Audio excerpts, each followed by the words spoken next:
He built an empire that made Seoul's tech elite bow their heads when he entered a room. He ran a billion-dollar conglomerate with the precision of a surgeon and the warmth of a scalpel. No one dared question him.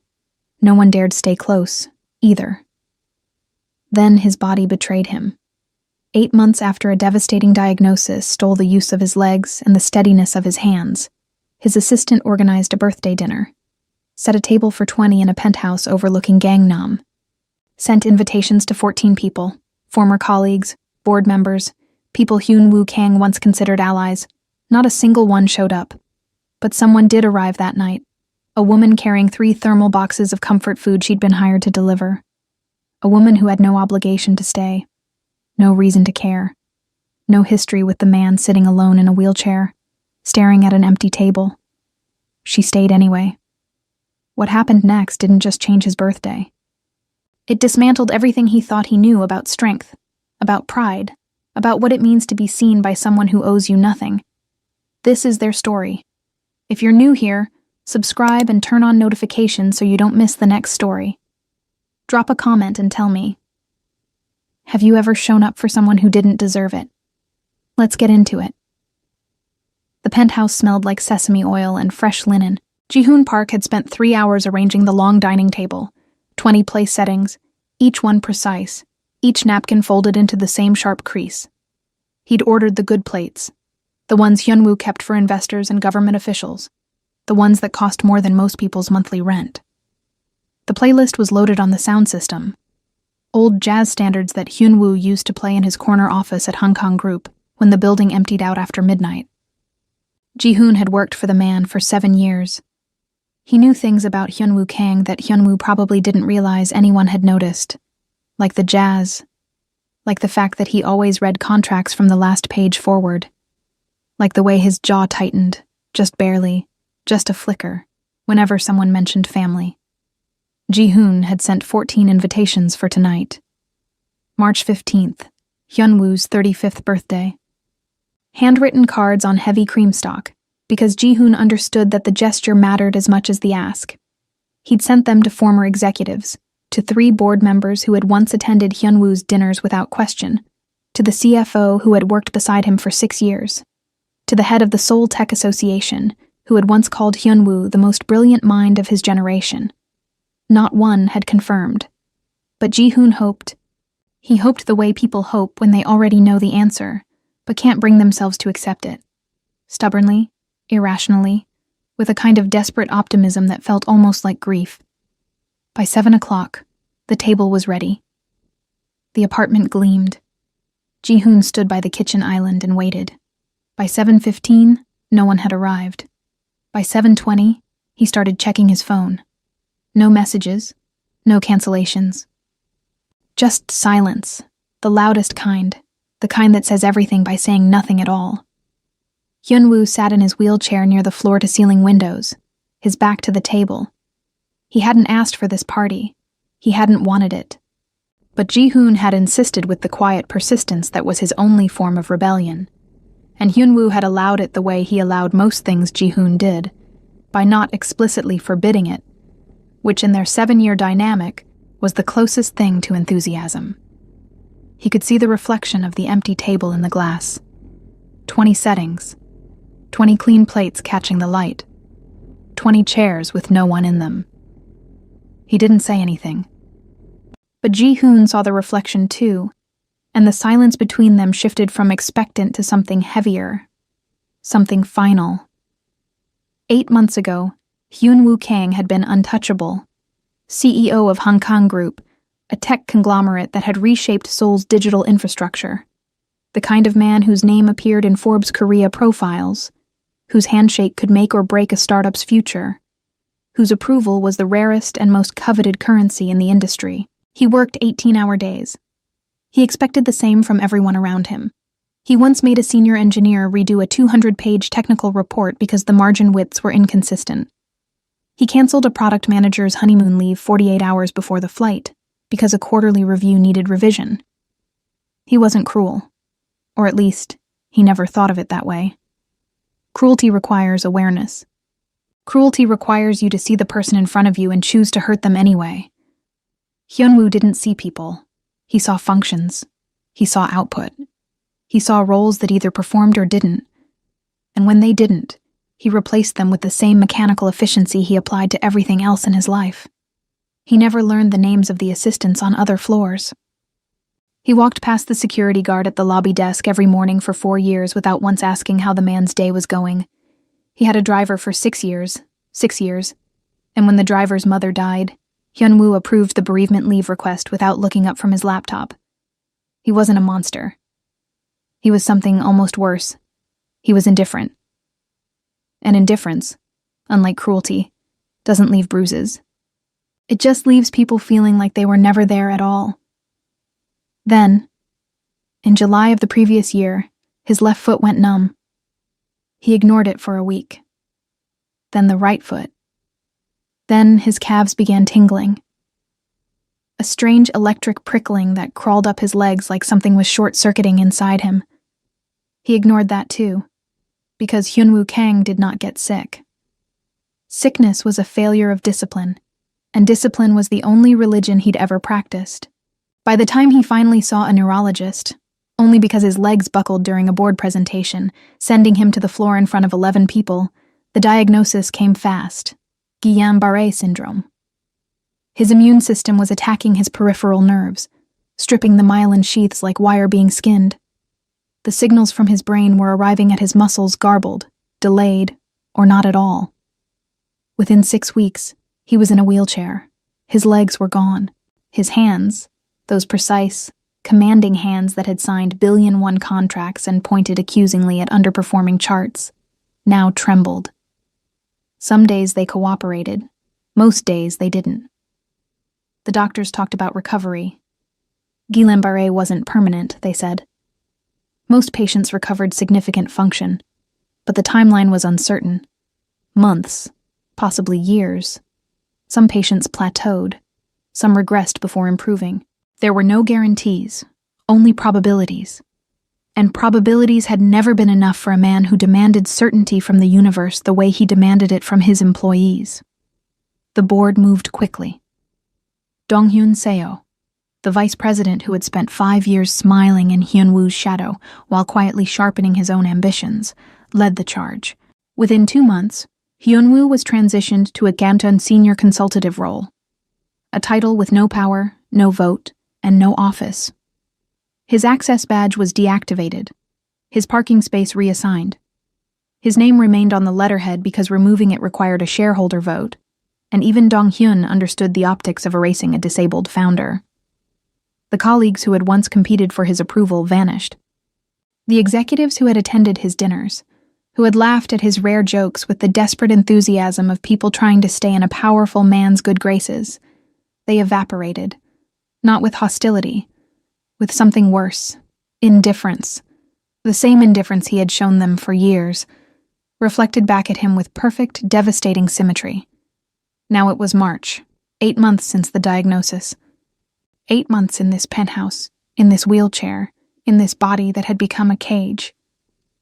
Ji-hoon came every day. The physiotherapist came 3 times a week. The neurologist came monthly. His mother called from Busan on Sundays. He told her the recovery was going well, that he was walking short distances, that the company was running smoothly under his guidance. Every word a lie, delivered in the steady, controlled voice of a man who had spent his entire adult life performing competence. And now, on his 35th birthday, 20 empty chairs confirmed what he had refused to admit. Fear is not loyalty. Obedience is not love. And when the thing people feared was gone, there was nothing left to keep them in the room. At 7:30, the intercom buzzed. Ji-hoon's head snapped up. For one desperate second, hope flared in his chest. Someone had come. Someone had read the invitation and felt something. Anything. Delivery from home plate. I have 3 thermal boxes for this address. The voice was warm, practical, and completely unfamiliar. Ji-hoon closed his eyes for a beat. Then he buzzed her up. Zuri Mitchell stepped out of the elevator carrying 3 insulated containers stacked in a professional carrier, her jacket still damp from the March drizzle outside. She'd been running deliveries since 4 that afternoon, a corporate lunch in Uedo, a birthday prep for a family in Mapo-gu, and now this, a catering order for 20 at a Gangnam penthouse. The order had come in 3 days ago. Specific requests. Comfort food with Korean fusion elements. She'd built the menu herself. Fried chicken with a gochujang honey glaze, mac and cheese with roasted kimchi folded through the bechamel, cornbread with yuzu honey butter, collard greens braised with doenjang and sesame. 4 hours of cooking, 6 containers, enough food for a party. The elevator opened directly into the foyer, and the first thing she noticed was the silence. Not the comfortable silence of a room waiting to fill up, but the tight, pressurized silence of a room that had already accepted its emptiness. The second thing she noticed was the table. Long, formal, beautiful, set for 20. Every plate untouched, every glass empty. Ji-hoon met her at the entrance. His eyes were red, not crying, further along than crying.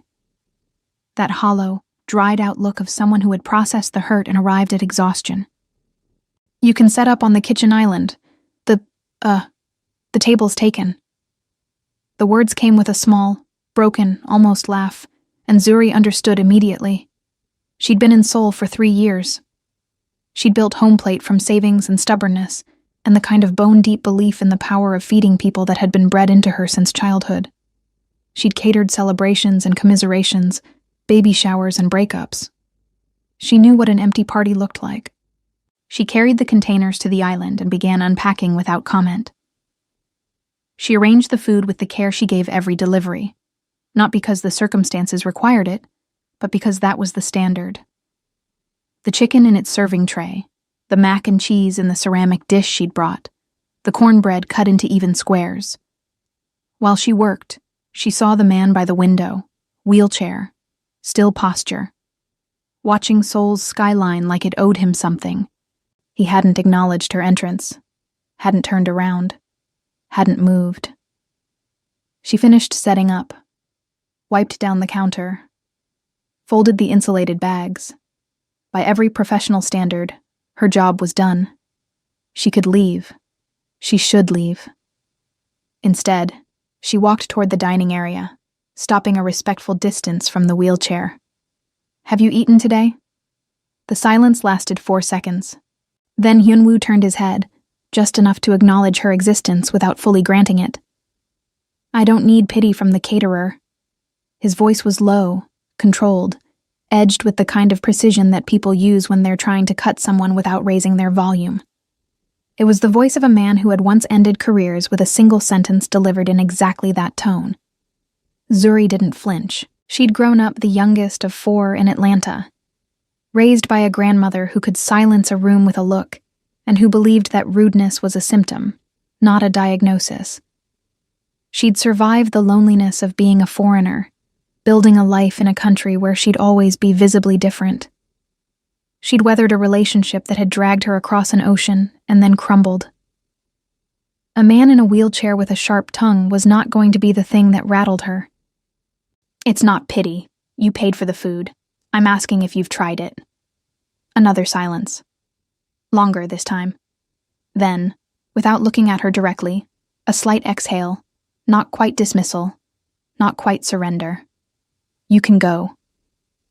She went. Not because he told her to, but because she recognized a person who had used up every scrap of composure they had and was holding on by sheer, stubborn pride. Pushing further wouldn't be kindness. It would be spectacle. She said goodnight to Ji-hoon at the elevator. He thanked her quietly, with the tired gratitude of someone who had been carrying weight alone for too long. On the ride down, Zuri thought about the table. 20 place settings. Not a single plate used. The food she'd spent 4 hours making, sitting on an island in a penthouse where nobody came. She thought about the man by the window, the rigid line of his shoulders, the control in his voice. Control that wasn't strength, but the last wall standing in a building that had already collapsed inside. She went home, fed her cat, washed the delivery bags, and planned tomorrow's menu. She did not think about him again that night. But she would, Later, remember the silence of that apartment with a clarity that surprised her. The way you remember the exact temperature of a room where something important happened, even before you understood what it was.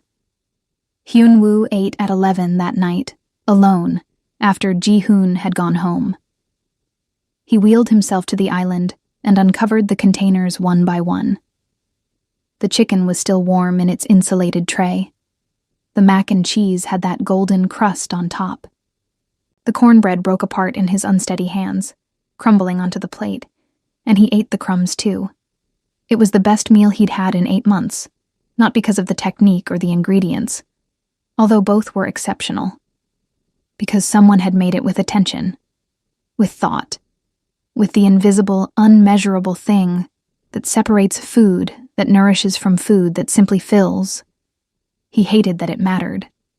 He hated that on his 35th birthday, alone in a penthouse that cost more than most people would earn in a lifetime, the only moment that had felt human was a stranger asking if he'd eaten. He ate every bite, and when he was done, he sat at the island for a long time, staring at the empty containers, feeling something he couldn't name and didn't want to examine. Ji-hoon started ordering from home plate 3 times a week. He didn't ask Hyun-woo's permission, because asking would have prompted a refusal.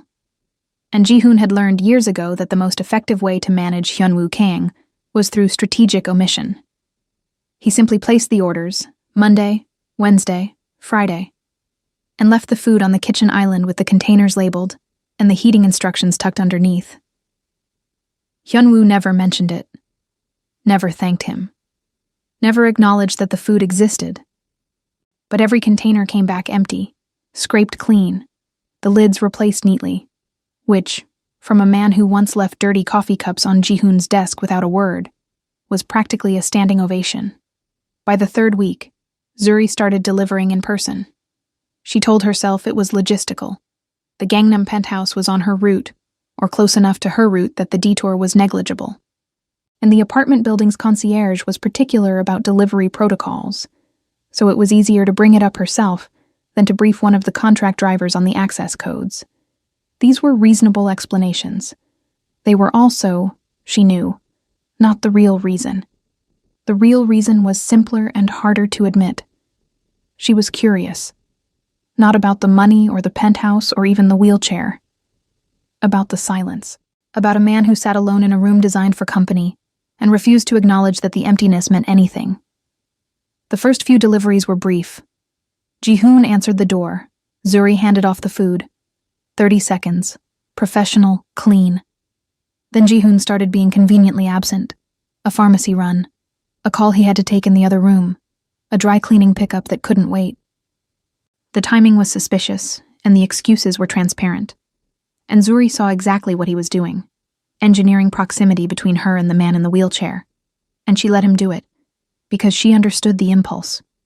Ji-hoon was worried about his boss, and worrying when it has nowhere to go starts building doors. The interactions at the door stretched. 30 seconds became 2 minutes. 2 minutes became 10. Not because of warmth. Hyun-woo was about as warm as a January sidewalk, but because he was interesting in the way that difficult, complicated, prickly people are interesting when you're not afraid of them. He tested her constantly. Sarcasm was his native language, and he deployed it with the fluency of someone who had used it as both weapon and armor his entire life. He criticized the food. Too much salt. The chicken was dry. The cornbread was dense, with the clinical detachment of a restaurant reviewer who wanted you to know that nothing you did could possibly impress him. Zuri didn't argue. She didn't defend. She also didn't absorb it, which was the thing that seemed to confuse him most. When he was rude, she named it. That was rude. Try again. 4 words, delivered without heat, without hurt, without the submissive softening that he was used to receiving from people who were afraid of him. The correction landed the way a mispronunciation gets corrected, factually, without judgment, as though rudeness was simply an error in execution that could be fixed with better data. He didn't know what to do with her. Every interaction he'd had for the past decade operated on a clear power dynamic. He had it, they didn't, and the relationship was defined by that imbalance.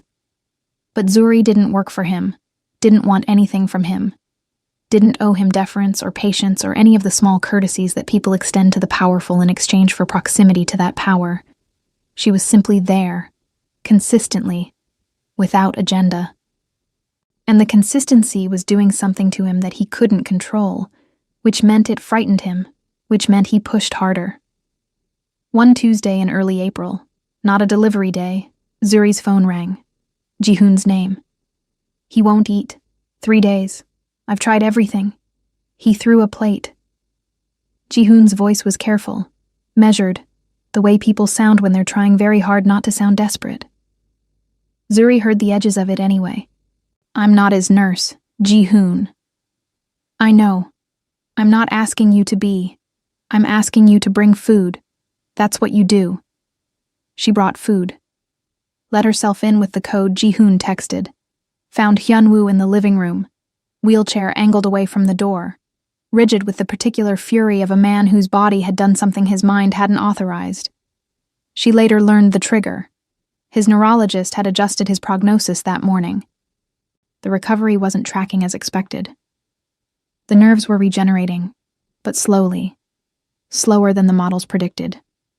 A plateau, the doctor called it. Could last weeks, could last months, could become permanent. She didn't ask what was wrong. She unpacked the food on the coffee table in front of him instead of the kitchen island, because making him wheel across the apartment would have been a power move. And power moves weren't what this moment needed. Japchae, with hand-pulled sweet potato noodles. Braised short ribs that fell apart if you looked at them too firmly. Steamed rice with a salted egg yolk buried in the center like a secret. She sat in the chair across from him and ate her own portion. Not facing him, perpendicular, close enough to be present, angled enough to not be confrontational. She didn't speak, she ate. The silence between them shifted from hostile to something adjacent to companionable. Not there yet, but approaching the neighborhood. He ate. Not much, but he ate. And when she packed up the containers, he spoke without looking at her. The short ribs were acceptable. From Hyunwoo Kang, this was the equivalent of a 5-star review. The deliveries became something else after that. Not visits, exactly. Neither of them would have used that word. But the professional boundary that had kept the interactions clean and transactional began to blur at the edges, the way watercolors bleed when the paper gets wet. Zuri started staying. 5 minutes after drop-off became 15. 15 became an hour. They talked, or rather, she talked, and he responded with the grudging participation of a man who was starving for conversation but would rather die than admit it. She told him about Homeplate, how she'd come to Seoul on a culinary scholarship 3 years ago, 26 and terrified, with a suitcase full of her grandmother's recipes and a relationship that was supposed to be the anchor but turned out to be the storm. How the relationship had ended 8 months after she arrived. He went back to the States. She stayed. Not because Seoul was easy, but because leaving would have meant the whole thing was a failure. And Zuri Mitchell did not accept failure as a final answer. She told him about Amma, her assistant, her business partner, her only real friend in the city. Nigerian, mid-30s, brutally honest, the kind of woman who would tell you your food was terrible while eating a second helping. They'd met at a weekend cooking class in Ida 1 and recognized each other instantly. Not as friends, but as fellow survivors. 2 women building lives in a country that hadn't been designed for them. Finding joy anyway. Stubbornly, defiantly, one meal at a time. In return, Hyunwoo offered fragments. Not confessions. He wasn't built for confessions. But pieces. The way an archaeologist finds shards and infers the whole vessel. He mentioned his mother in Busan. The way he'd grown up watching her work 3 jobs after his father died when Hyunwoo was 9. The silent vow he'd made at the funeral. That he would never be powerless again. That he would build something so large and so unassailable that the world could never take anything from him the way it had taken his father. And then the world took your legs. Zuri said it simply, without cruelty, without pity. Just the fact, laid on the table between them like another dish to be shared. Hyunwoo looked at her for a long time. Then, very quietly, with the voice of a man admitting something he had never said aloud. Yes. A week later, she arrived for a delivery and found him at the dining table, the long one, the one with 20 chairs, trying to sign documents. His hands were shaking. The pen skittered across the page like a seismograph during an earthquake. He tried again. The signature came out garbled, unrecognizable, a mockery of the decisive, commanding strokes that had once authorized mergers and terminated careers. He tried a third time. The pen dropped, rolled across the table.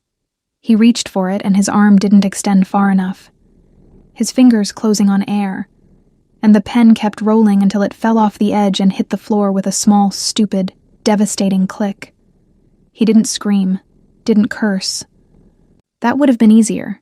Rage is a release, and release implies somewhere for the pain to go. Instead, he went still. Perfectly, terrifyingly still. His jaw locked. His eyes burned but didn't spill. He sat in the wreckage of his own body and held everything inside with the kind of rigid control that isn't strength. It's the moment before a dam breaks. Zuri saw all of it. She didn't console him, didn't touch him, didn't offer any of the well-meaning platitudes that people deploy when they're uncomfortable with someone else's pain and want it to stop for their own sake. She pulled out the chair beside him and sat down. Close. Quiet. Present. She waited. The silence lasted maybe 2 minutes, maybe 5. Time does strange things in moments like that. It thickens, becomes almost physical, a medium you move through rather than a current that carries you. When his breathing steadied, and the rigidity in his shoulders softened from stone to something merely tense, she spoke. I can hold the paper while you sign, if you want. Practical. Specific. Not son, let me help you. Which is about the helper. Not, it's okay. Which is a lie. Just an offer. A concrete thing. A door he could walk through or not. He looked at her. Really looked. Maybe for the first time since she'd started coming to the penthouse. Not past her. Not through her. Not at the category she represented. Delivery person, stranger, interruption. At her. The actual human sitting in the chair beside him, offering to hold a piece of paper so he could sign his name. Okay. She held the paper flat with both hands. He picked up the pen from where she'd retrieved it from the floor. His hand shook, but less, whether from the steadiness of the paper or from something else. Neither of them examined. He signed. It wasn't beautiful. It wasn't the signature of the man he used to be. But it was legible. And it was his. And for the first time in 8 months, he had accepted help without feeling like he was losing something. The deliveries became dinners. Shared ones. Zuri brought enough for 2 and stayed. They ate at the kitchen island, not the long table. That table was a monument to absence, and neither of them wanted to sit in its shadow. The conversations deepened the way conversations do between 2 people who have seen each other in unguarded moments and chosen to stay anyway. He told her about the kind of boss he'd been, not with pride, not with shame, with the bewildered honesty of a man examining his own life from a wheelchair and seeing it clearly for the first time. I made a woman redo a report because the headers were in the wrong shade of blue. Not the wrong blue. The wrong shade. She had a newborn at home. I didn't know. I didn't ask. Zuri listened. Chewed. Swallowed. So you were a terrible boss. The words landed with a soft, clean thud. No padding, no softening. And instead of the defensive wall he would have erected a year ago. The justifications about standards, about excellence, about the sacrifices required to build something that mattered. Something unexpected happened. He laughed. It was an ugly laugh. Unpracticed, rusty at the hinges, like a door that hadn't been opened in years. It surprised them both. Zuri's eyebrows lifted, and Hyunwoo's hand went to his mouth as though he could catch it and push it back in. But it was real. The first real laugh in months. And realness, once it breaks through, is very hard to seal back up. That night, after Zuri left, Hyunwoo sat in the kitchen for a long time. He noticed something he'd missed. A small note tucked under the lid of the japchae container, in handwriting that was confident and slightly messy. Turmeric in the broth today. Good for nerve inflammation. Don't tell anyone I'm sneaking vegetables into your life. She'd been researching his condition, adapting the food, anti-inflammatory ingredients, omega-3 rich proteins, turmeric, ginger, foods that supported nerve regeneration. She hadn't mentioned it, hadn't made a production of it. Just done it, quietly. The way you care for someone when the caring isn't a performance. He held the note in his unsteady hand and stared at it until the words blurred. Not from tears. From something older and deeper than tears. The slow, terrifying recognition that someone was paying attention to him. Not to his title, not to his net worth, not to the empire he'd built and lost. To him, the actual, broken, difficult, frightened person underneath all of it. He wasn't ready for that. He wasn't sure he'd ever be ready for that. But the note stayed on his bedside table, and he read it again in the morning, and again the next night, and it was still there a week later, the paper softening at the edges from being handled too many times by hands that couldn't quite hold on. The problem with walls is that they don't distinguish between threats and gifts. They keep everything out. The things that would destroy you, and the things that might save you, with the same blind, indiscriminate efficiency. Hyunwoo had spent 35 years building walls.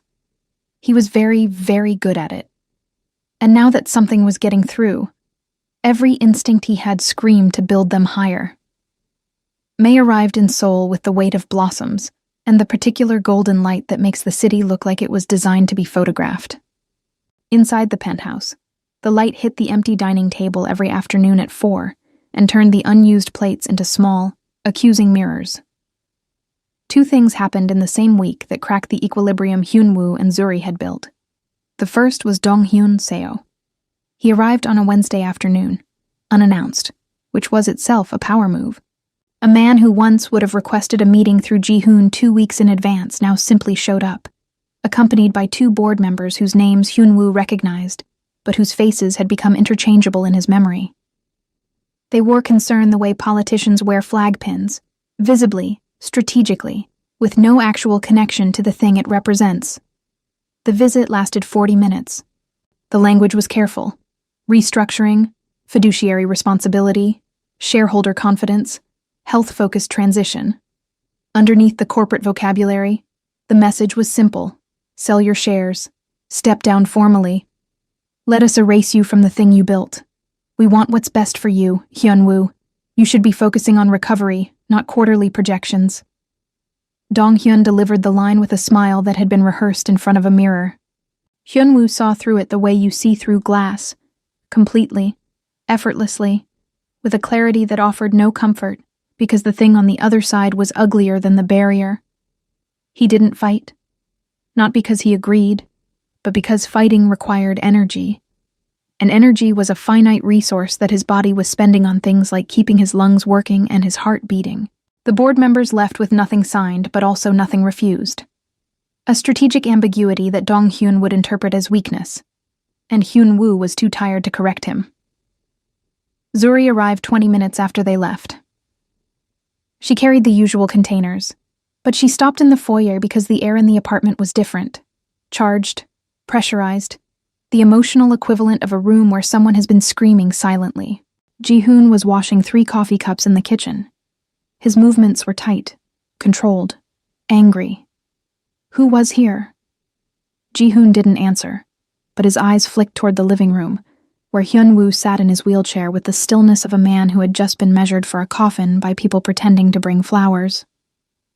She set up the food, ate with him in the usual spot. He was more silent than usual. Not the combative silence of early weeks, but a tired silence, the kind that comes from being outmaneuvered and knowing it. She didn't push. As she packed up to leave, she asked one question. The men who were here, are they helping you or handling you? Hyunwoo's jaw tightened. He didn't answer. He didn't need to. The second thing that happened was quieter, but seismically more dangerous. On Friday night, Zuri was at the penthouse later than usual.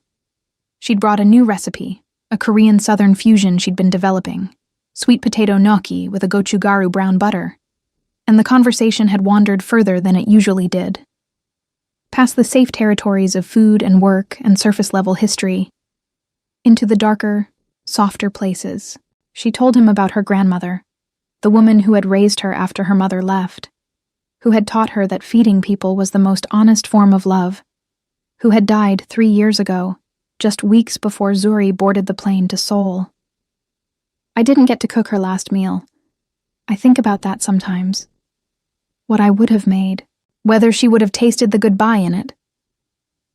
The room held the words the way a cupped hand holds water, carefully, aware that any movement would spill them.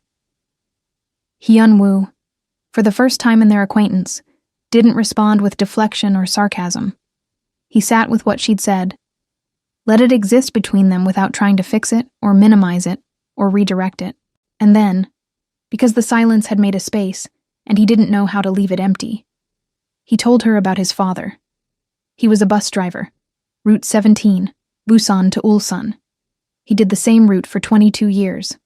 When he died, they reassigned the route the next day, 22 years, and the only evidence he'd existed was a schedule change.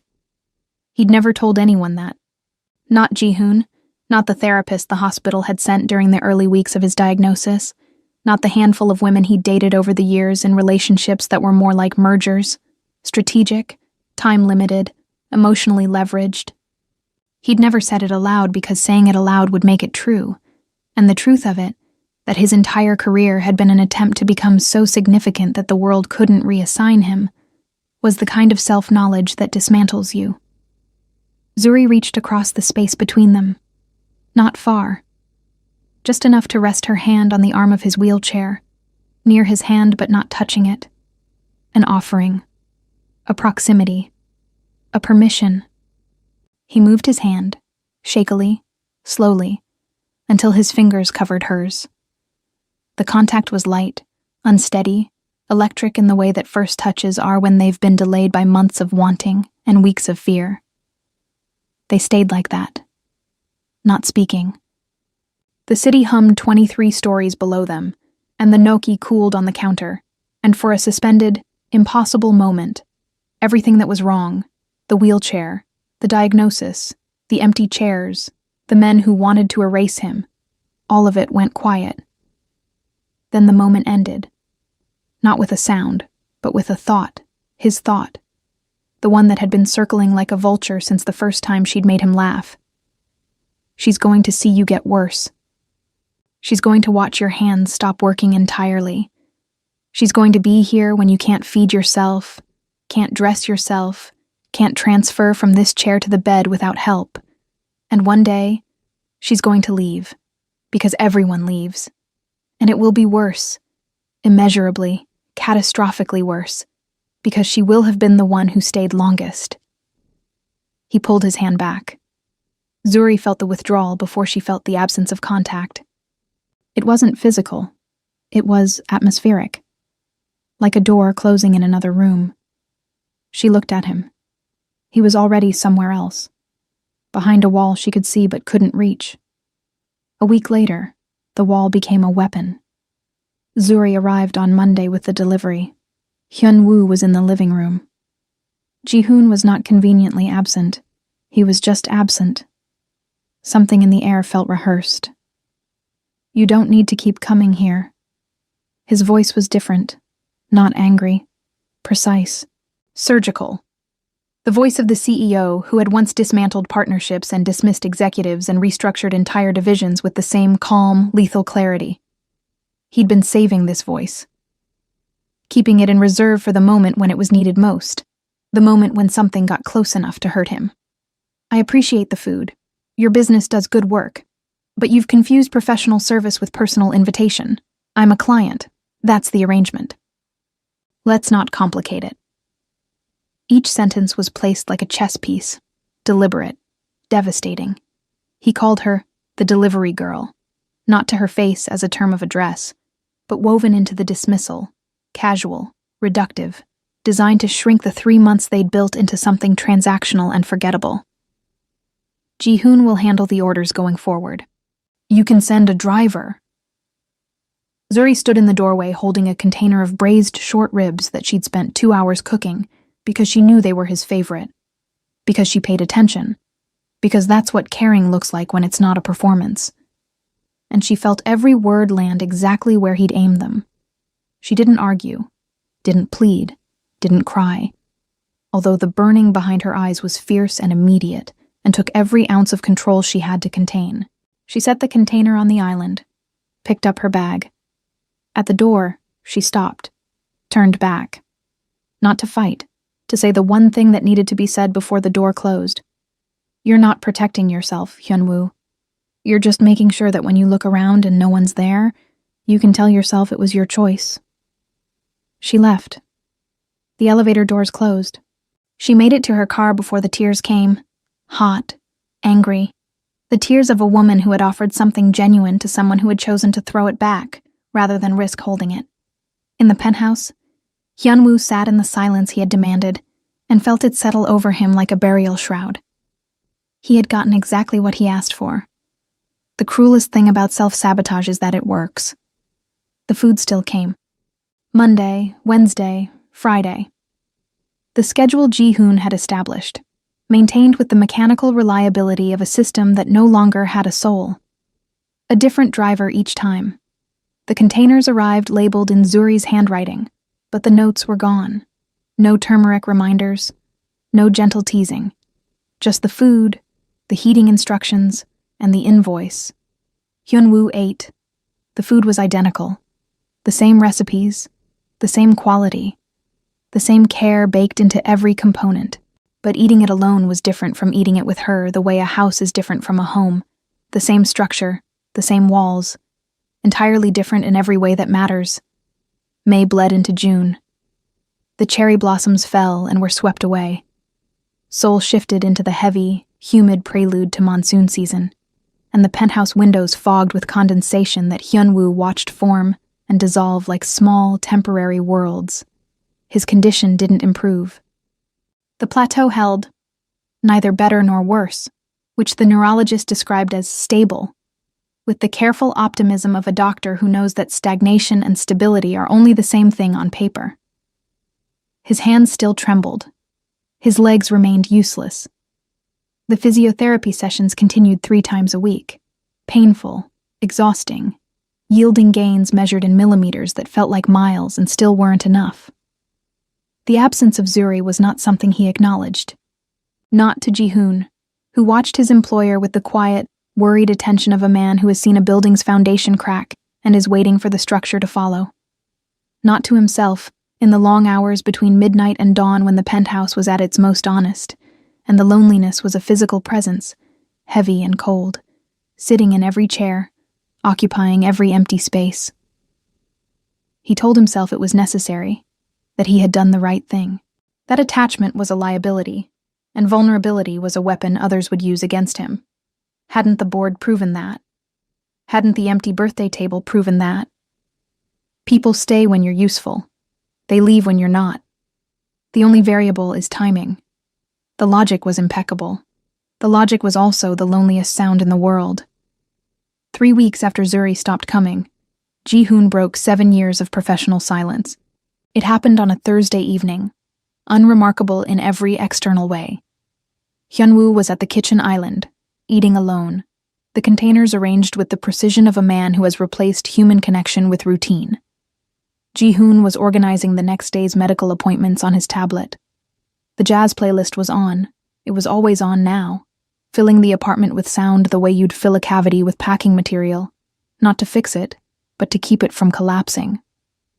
Ji-hoon set down the tablet, straightened his posture, and spoke with a clarity that surprised them both. You did this to everyone. Hyunwoo's hand stopped, a piece of cornbread halfway to his mouth. 7 years, I watched you. You made people feel small. Not with cruelty. You were never cruel. And honestly, that might have been easier. Cruelty is at least personal. You made people feel invisible, like they were furniture that happened to have a pulse. And when they left, and they always left, you told yourself it proved your theory, that people are unreliable, that the only safe investment is the one you control completely. That loneliness is just another word for independence. Hyunwoo set down the cornbread. His jaw was tight. The temperature in the room had dropped by several degrees without the thermostat moving. Ji-hoon. A warning. The voice that had ended conversations and careers for a decade. But Ji-hoon had crossed a line he'd been standing behind for 7 years, and crossing back wasn't possible anymore. And now you did it to her, the one person who wasn't here because of a paycheck or a power structure or an obligation. She came because she wanted to. She stayed because she saw you. Not the CEO, not the chair, not the diagnosis. You. And you threw that away because you're more afraid of being loved than of being alone. The silence that followed was enormous. It filled the room the way water fills a sinking ship. Completely. Inexorably. Leaving no air pockets, no escape. Hyunwoo did not respond. Not because he had nothing to say, but because everything Ji-hoon had said was true. And the truth, when it arrives all at once like that, doesn't leave room for rebuttal. It just sits there, in the center of your chest, heavy and immovable, waiting for you to stop fighting it. Ji-hoon picked up his tablet, resumed scheduling. The professionalism settled back over him like a coat, but the words stayed in the room, reverberating in frequencies that neither of them could unhear. That night, Ji-hoon did something he had never done in 7 years of service. He called Busan. Soonja Kang answered on the second ring. She always answered on the second ring, because the first ring was for hoping it was her son, and the second ring was for accepting that it probably wasn't. Ji-hoon told her everything. The real diagnosis, not the sanitized version Hyunwoo had been feeding her for 8 months. The wheelchair. The hands. The prognosis, uncertain, open-ended. A question mark where her son kept insisting there was a period. The empty birthday. The board maneuvering to push him out. And the woman. The woman who had arrived with food and left with something of Hyunwoo's that he hadn't meant to give, and who he had driven away because receiving it back would have required a vulnerability he couldn't afford. Soonja listened. When Ji-hoon finished, the line was silent for 10 seconds. I'll be there tomorrow. She arrived in Seoul on the 9 a.m. KTX from Busan. 12 hours from phone call to doorstep. She was 62 years old, 5 feet 2 inches of compressed fury and love, carrying a single overnight bag and the particular expression of a Korean mother who has just discovered that her child has been lying to her for 8 months. The confrontation was not loud. It was worse than loud. Then, she stood in the living room of the penthouse, a space that cost more than every apartment she had ever lived in, combined, and looked at her son in his wheelchair. And she did not cry about the wheelchair. She did not cry about the diagnosis or the prognosis or the trembling hands. She cried because he had hidden it. You didn't protect me, Hyunwoo. You stole from me. You stole my right to be your mother. You decided, alone, the way you decide everything alone, that I couldn't handle it, that I was something to be managed, like your employees, like your board. Like everyone else you've ever kept at arm's length because letting them closer might mean they'd see you need them. She stood over him, this tiny, fierce woman, and her voice didn't waver. You are my son, my only child, and you let me call every Sunday and believe you were getting better while you sat in this apartment, alone, unable to sign your own name. What gave you the right? What made you think that was love? Hyunwoo broke. Not the controlled, contained fracture of a man who allows himself a moment of weakness before reassembling. A real break. The kind that happens when the thing you've been holding together with pride and willpower and the sheer, stubborn refusal to be human finally exceeds the structural limits of what one person can carry alone. He cried. In front of his mother, in the penthouse that had become his prison, in the wheelchair that had become his identity. He cried with the graceless, full-body sobs of a person who has been saving them for 8 months and can't hold them anymore. His hands shook. His shoulders heaved. He couldn't wipe his own face because his hands wouldn't cooperate. And his mother wiped it for him, gently, with the hem of her sleeve, the way she had when he was small. She stayed. Of course she stayed. She installed herself in the guest room with the immovable determination of a woman who has made a decision and considers the matter closed. She cooked, not the refined fusion of Zuri's menu, but the dense, uncompromising comfort food of a Korean mother on a mission. Doenjang jjigae thick enough to stand a spoon in, kimchi jjigae that burned going down and healed something on the way. Rice cooked in an old pot she'd brought from Busan because she didn't trust the fancy rice cooker in his kitchen.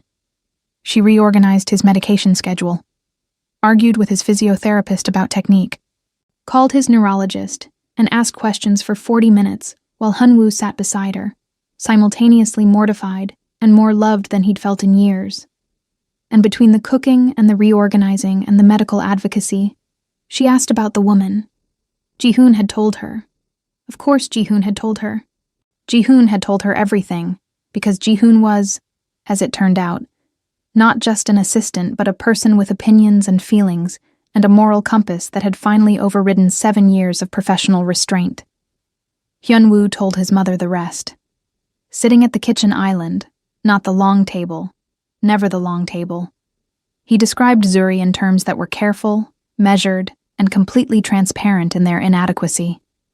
He talked about the food, the notes, the way she named his rudeness without absorbing it, the pen, the paper, the hand she'd held during the episode, the cornbread note he still kept on his bedside table, and the way he'd ended it, surgically, deliberately, with words designed to make her leave before she could leave on her own.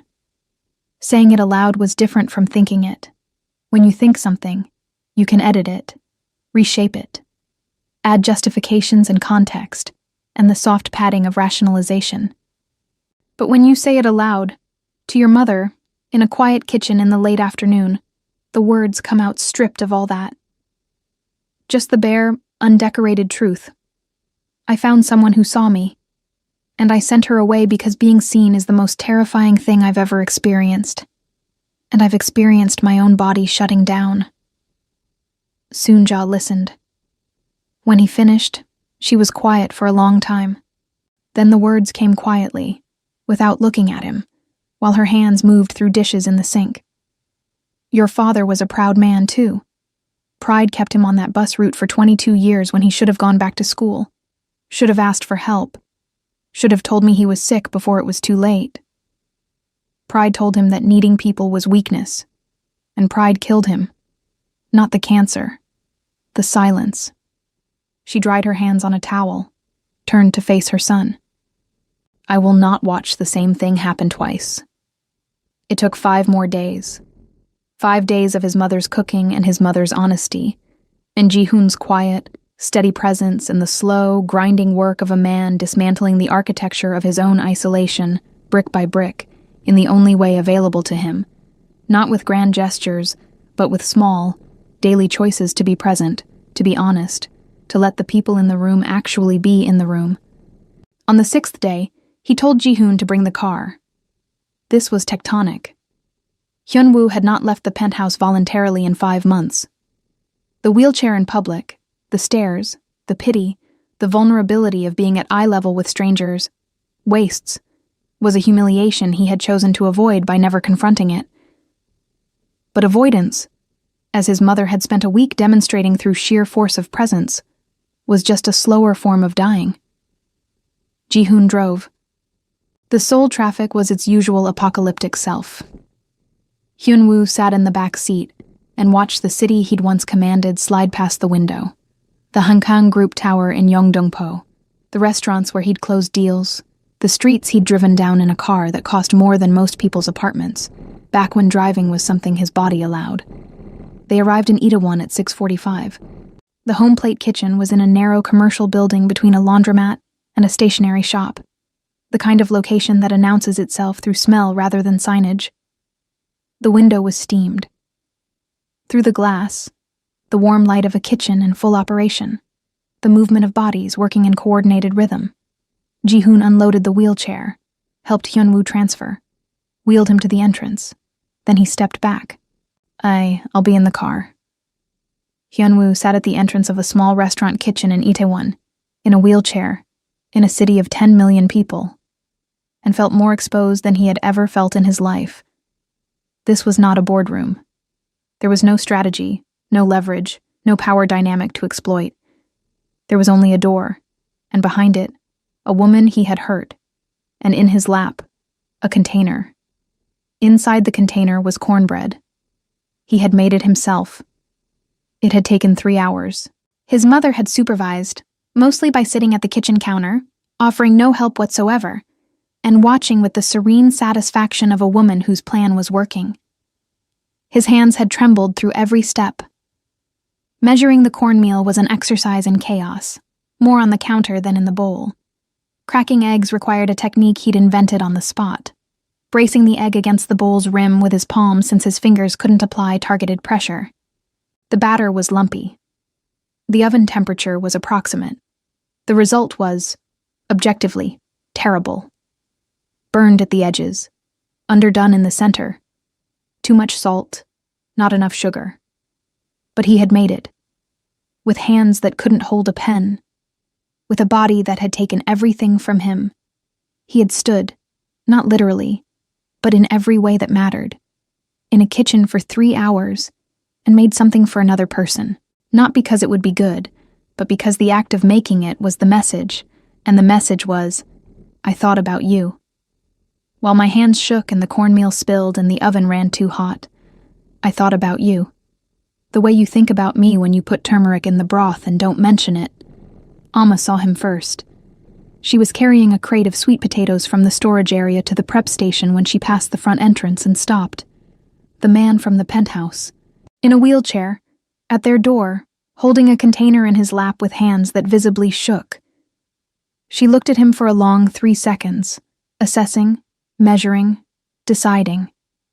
And then she set down the crate, wiped her hands on her apron, and walked to the back of the kitchen where Zuri was plating an order. She didn't say anything. She just looked at Zuri, then looked toward the door. Zuri followed her gaze. Through the pass-through window, past the steam and the tickets clipped to the rail, she could see the entrance. She could see him.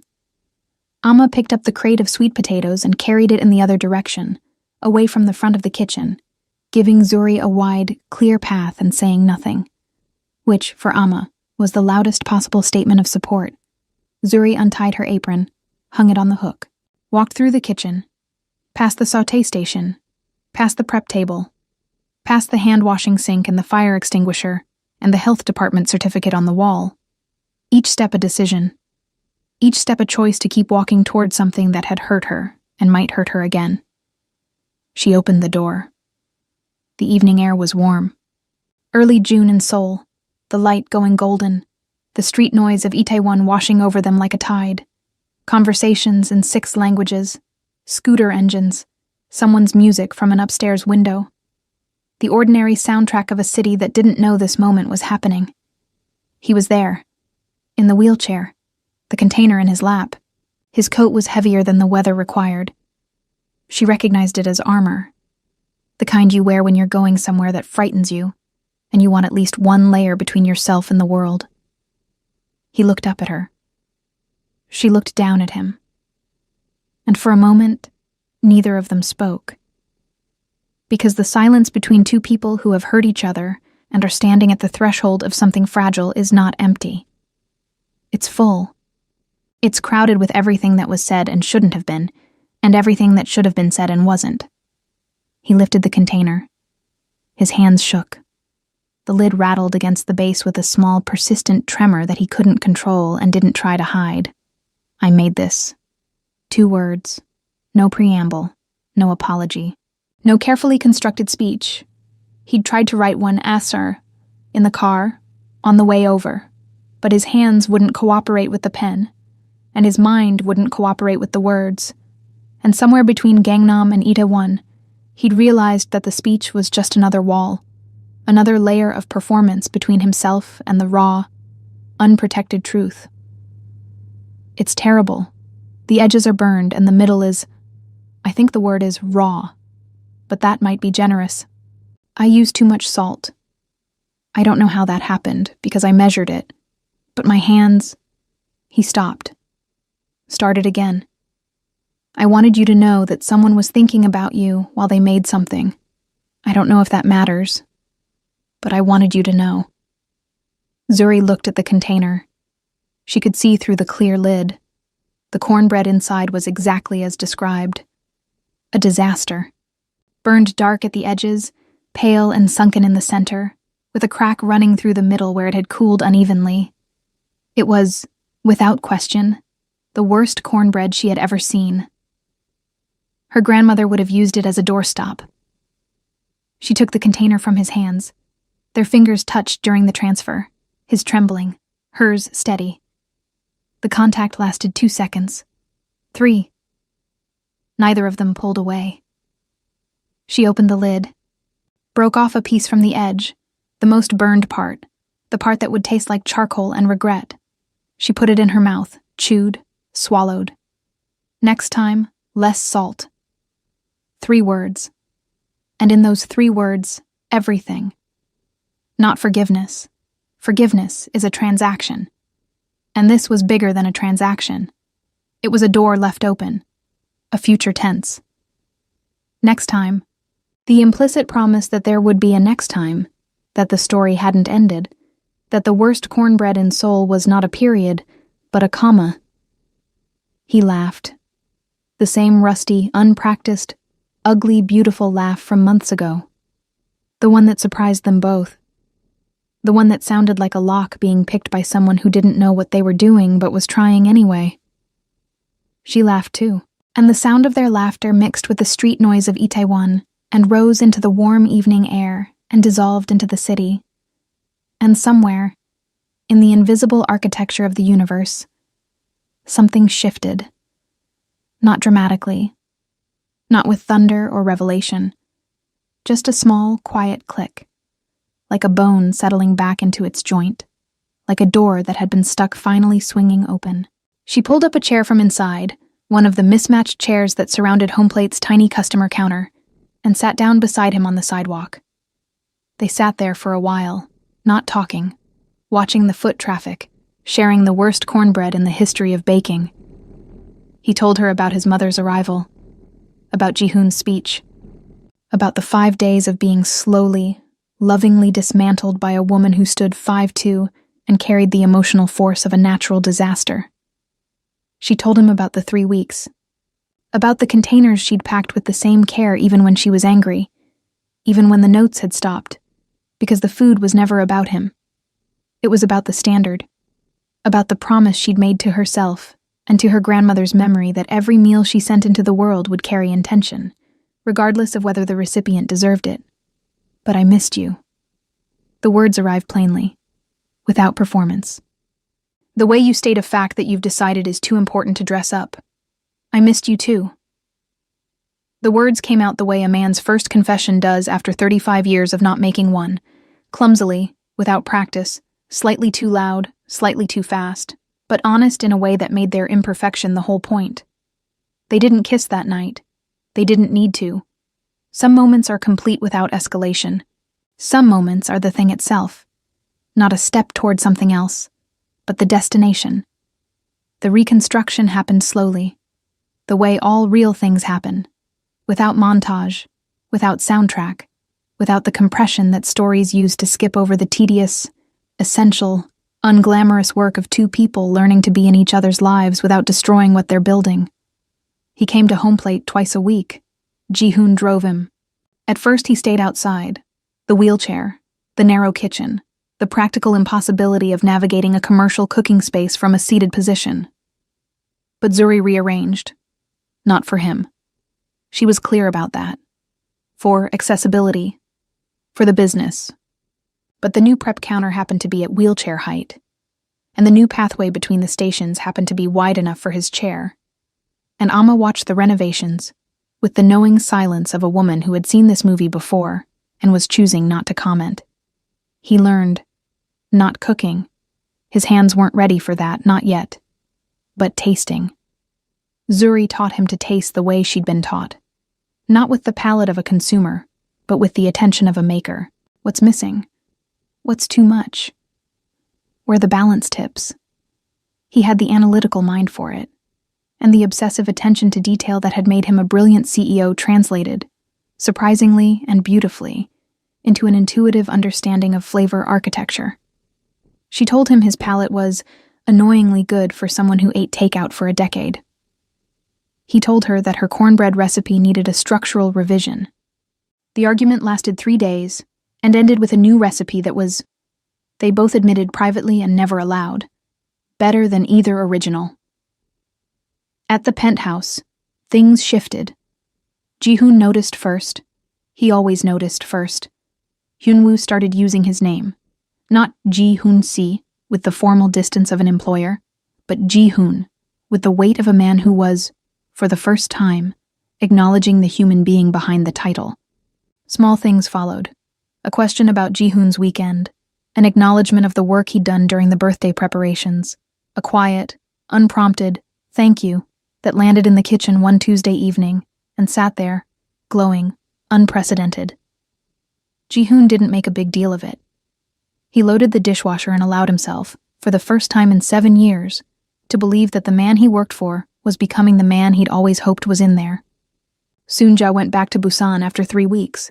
She left under protest, her own, but Hyun-woo called her every other day instead of waiting for her Sunday calls, and the conversations were different now. Longer, messier, real. He told her about the physiotherapy, honestly, including the setbacks. He told her about Zuri, honestly, including the fear. She told him about his father. Stories he'd never heard, details he'd never asked for because asking would have meant admitting he needed them. The board situation resolved not with a battle, but with a restructuring. Hyun-woo, with the help of a legal team he'd hired quietly, appeared at a board meeting in late June, in person, in the wheelchair. The room, 12 people around a glass table on the 42nd floor of the Hong Kong Tower, went silent when he entered. Dong-hyun's carefully rehearsed expression of welcome couldn't quite cover the alarm underneath. Hyun-woo didn't fight for control. That was the move no one expected, and it was the one that changed everything. He proposed a restructuring that diluted his own authority while protecting the employees he'd spent years ignoring. Enhanced severance policies, mental health benefits, a mandatory cap on consecutive working hours, paid parental leave that couldn't be revoked by a manager's whim. The proposal was elegant, legally airtight, and morally unassailable. Voting against it would have been a PR catastrophe. And Dong-hyun, who was many things, but not stupid, recognized a checkmate when he saw one. The measures passed unanimously. Hyun-woo left the building afterward and did not look back. Ji-hoon drove. They didn't go to the penthouse. They went to Itaewon, to a narrow kitchen between a laundromat and a stationery shop, where a woman was waiting with short ribs and an opinion about his board presentation that he hadn't asked for and desperately wanted to hear. 6 months later, on a Sunday morning in December, Hyun-woo Kang stood at a prep counter in the new home plate kitchen and cut vegetables. Stood, on his own legs. With a cane hooked over the counter's edge within reach, because the standing lasted 20 minutes on good days and 12 on bad ones, and today felt like a 15-minute day.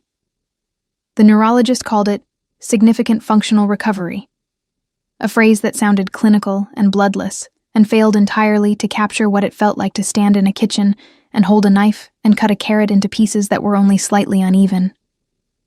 His hands still trembled. They probably always would. The neurologist had been honest about that. The nerve damage wasn't complete, but it wasn't gone either. He would never sign his name the way he used to. He would never hold a pen with the commanding precision that had once authorized billion-1 decisions. But he could hold a knife. He could chop, slowly, carefully, with the focused attention of a man who understood that the thing he was cutting was not the point. The point was that he was here, standing, making something, in a kitchen that smelled like sesame oil and corn flour and the particular warmth that accumulates in a room where people cook together. The new kitchen was bigger. Not by much. Homeplate was never going to be a chain, and Zuri had no interest in scaling beyond what she could personally oversee. But the second space, opened in September, had a proper dining counter and a prep area that was, by design, fully accessible. The investment came from Hyunwoo, but the terms came from Zuri, a formal partnership, equal equity, documented in a contract they'd argued over for 2 weeks, and signed together at the kitchen counter on a Tuesday night with Amma as witness and Ji-hoon, providing unsolicited legal commentary. Zuri was at the stove, adjusting the heat under a pot of doenjang jjigae, Soonja's recipe, taught to her during a 3-day visit from Busan that had involved extensive instruction, mild argument, and the kind of bonding that only happens when two strong-willed women decide to respect each other. Soonja had tasted Zuri's gochujang fried chicken during that visit, eaten 3 pieces without comment, and then asked for the recipe. From Soonja, this was the equivalent of a marriage blessing. "You're cutting those too thick." Zuri said it without looking up from the stove. She could hear the rhythm of the knife. She'd learned to read his hand strength by the pace and pressure of his cuts, the way a musician reads tempo. Slower and heavier meant the tremor was winning. Today was somewhere in the middle. They're rustic. They're chunks. Rustic chunks. "It's a style." "It's not a style, Hyunwoo. It's a motor skill issue disguised as an aesthetic choice." He smiled. The smile came easily now, not the controlled, strategic expression he'd deployed in boardrooms, but the real one, the slightly crooked one that appeared when he was caught off guard by something true. It had taken months to unearth, months of Zuri's honesty, of his mother's love, of Ji-hoon's quiet steadiness, of physiotherapy sessions that left him exhausted and trembling and, millimeter by millimeter, more capable than the day before. The door opened. Ji-hoon, carrying a box of produce from the morning market, complaining about traffic in Itaewon with the theatrical exasperation of a man who has been complaining about this specific traffic for 3 years and has no intention of stopping. Behind him, Soonja, visiting for the weekend, carrying a smaller bag of ingredients she'd brought from Busan because she didn't trust the ginger in Seoul markets. "The ginger here has no conviction. It's decorative." "Yomeonim, the ginger is fine." "The ginger is not fine. I'll show you ginger with character. This is Busan ginger. It has opinions." Amma emerged from the storage room with a clipboard, nodded at the arrivals without pausing her inventory count, and went back to work. She and Soonja had developed a relationship that existed entirely in gestures and food exchanges. Neither spoke the other's language with any fluency, but they communicated with the effortless precision of 2 women who had decided they understood each other and considered the matter settled. The kitchen was full of voices, of steam, of the organized chaos of people preparing food together. Full in a way the penthouse had never been. Not with the performative fullness of a dinner party arranged for people who didn't want to come, but with the real, messy, loud fullness of people who had chosen to be here, who showed up not because they were invited, but because this was where they belonged. Hyunwoo set down the knife. His hands were trembling more now. 15 minutes was optimistic today. 12 was the reality. He reached for the cane, shifted his weight, felt the familiar protest of legs that worked but never forgot they'd once stopped. Zuri appeared beside him, not rushing, not hovering, just present, and adjusted the cutting board so he could reach it from the stool she'd placed at exactly the right height 6 months ago. He sat, resumed cutting. The carrots were, objectively, chunks. He knew it. She knew it. They both knew the other knew. Still too thick. Still rustic. She nudged his shoulder with hers, gentle, brief, the kind of casual contact that only exists between people who have earned it. He leaned into the nudge for half a second. A small thing. The smallest thing. And like all the smallest things in this story, it meant everything. He used to measure his life in quarterly reports and market share, in acquisition targets and year-over-year growth and the brutal, beautiful metrics of a man who believed that significance was a math problem and the answer was always more. Now he measured it differently, in meals shared, in hands that shook but still reached, in the woman who had walked into his silence carrying comfort food and refused to leave it quiet, in the mother who had crossed the country in 12 hours, to remind him that pride is a poison when you drink it alone, in the assistant who had waited 7 years to say the thing that needed to be said, and said it perfectly. In the kitchen that was too small, too loud, too crowded with people who had opinions about ginger and carrot thickness and everything else. He still couldn't make cornbread. Not well, anyway. But he tried every Sunday, and every Sunday, Zuri ate it, even the burned parts, even the parts that were too salty. She ate it because the making was the point, the trembling hands and the spilled cornmeal, and the 3 hours of patient, stubborn effort by a man who had once believed that effort was something you demanded from others, never something you offered yourself. And on this Sunday morning in December, in a kitchen in Itaewon that smelled like doenjang and cornflour and Busan ginger with opinions, Hyun-woo Kang was not the CEO of anything. He was not the man in the wheelchair, although the wheelchair was folded in the corner, ready when he needed it. He was not the diagnosis, or the prognosis, or the quarterly report, or the empty table. He was a man in a kitchen, cutting carrots too thick, surrounded by people who stayed. Not because they had to. Not because they were paid to. Not because they feared him or needed him or wanted something from him. Because they chose to. Every single day. They chose to. And that, the choosing, the showing up, the being there for no reason except the simple, extraordinary, world-altering reason that you want to be. That was the thing he had spent 35 years building empires to avoid discovering. That the smallest table, the one set for the people who actually come, is the only one that matters. If this story moved you, don't keep it to yourself. Hit subscribe and turn on notifications so you don't miss the next one. And tell me in the comments, what's the smallest thing someone ever did for you that changed everything? I'll see you in the next story.